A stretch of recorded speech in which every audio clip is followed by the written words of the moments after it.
Vítám vás u mého putování po oblasti Obersalzbergu v Berchtesgadenu v Německu. Jsme v jeho centrální části.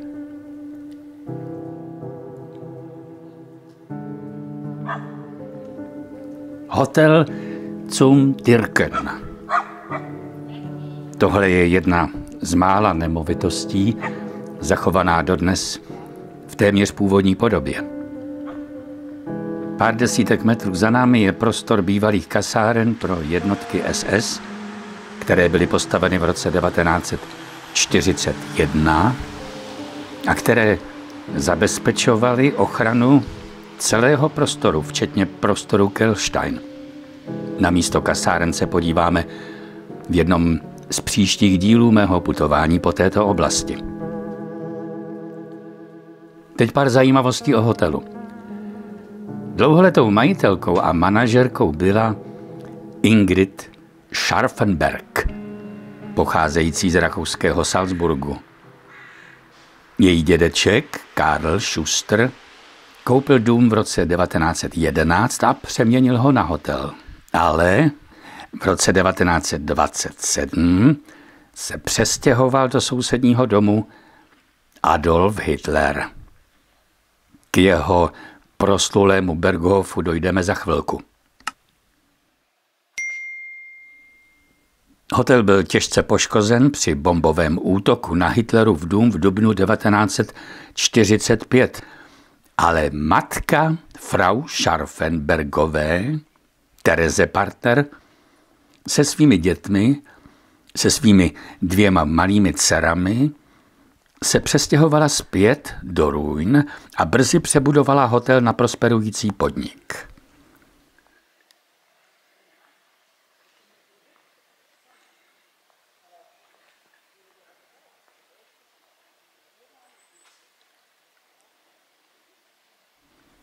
Když matka v roce 1971 zemřela, vedla Frau Scharfenberg hotel Zum Türken se svým manželem Ottou až do jeho smrti v roce 1993.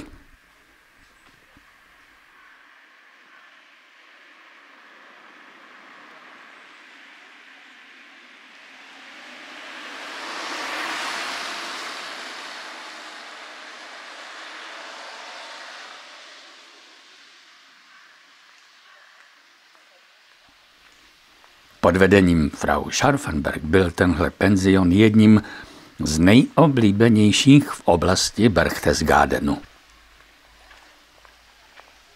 O hotelu by se dalo říct i mnoho jiných zajímavostí, třeba, že se z něj dá vstoupit do Hitlerova bunkru. V každém případě byl hotel po válce rekonstruován téměř do původní podoby a dnes je v soukromých rukou.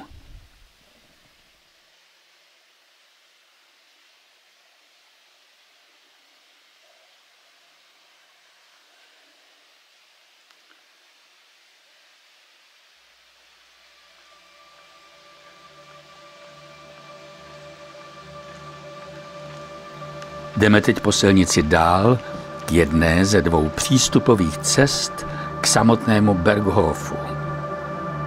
Při procházení teď uvidíte hodně fotografií spjatých s tímhle místem.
Jak určitě znáte z historie, Hitlerová náklonnost k Obersalzbergu byla ve 20. letech čím dál tím větší. Až si tady nakonec v roce 1928 našel domov. Za 100 marek měsíčně si pronajal chatu Wachenfeld. Na fotografiích v mém videu ji také zahlédnete.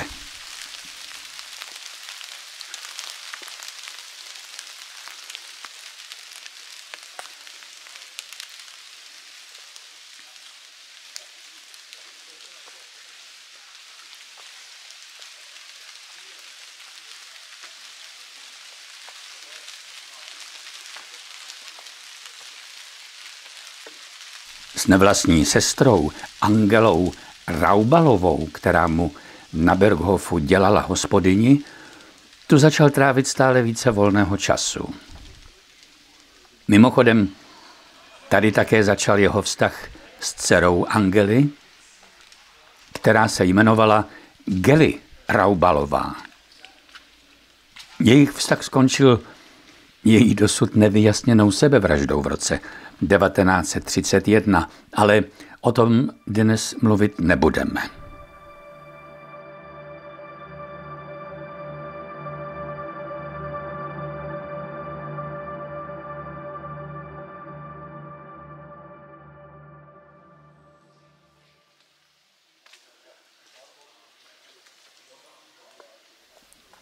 Tady byl vstup do podzemí, do rozsáhlého bunkru pod Berghofem.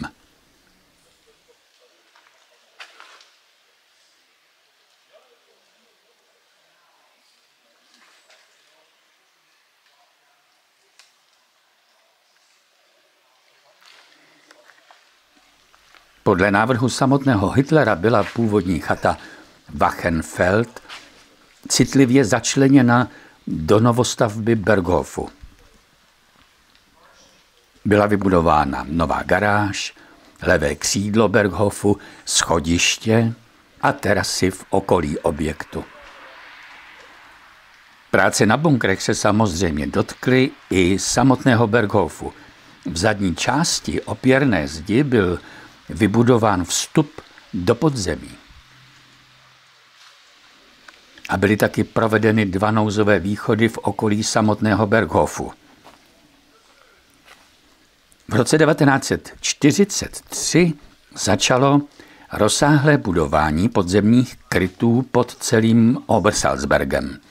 Některé bunkry jsou dodnes přístupné a podíváme se do nich podrobně v jiném videu.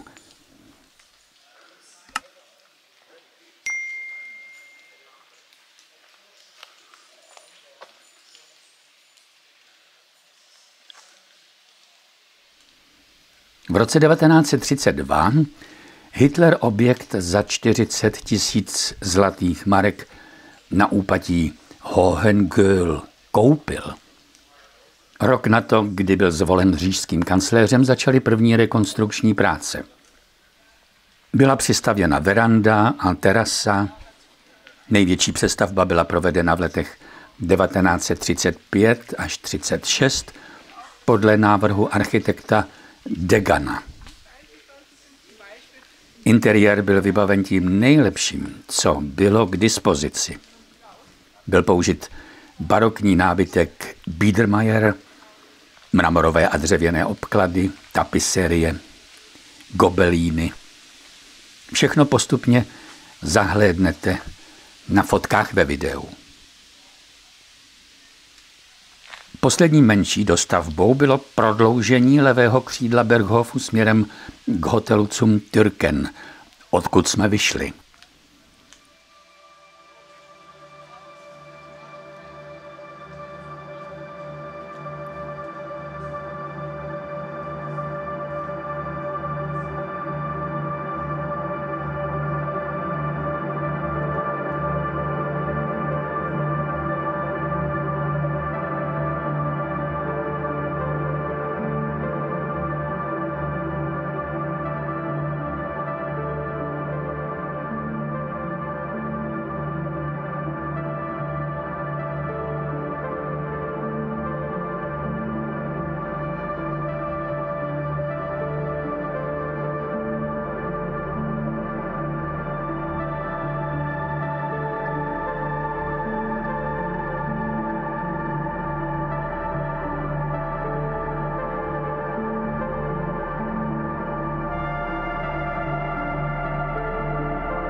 Zadní část opěrné zdi je v podstatě jediné, co se z ruin Berghofu zachovalo. Při bombardování v roce 1945 byly obě křídla Berghofu zasaženy bombami. Poslední tečkou bylo zapálení trosek ustupujícími jednotkami SS, ale podstatně větší škody pak přineslo drancování budovy místním obyvatelstvem a osvobozující armádou.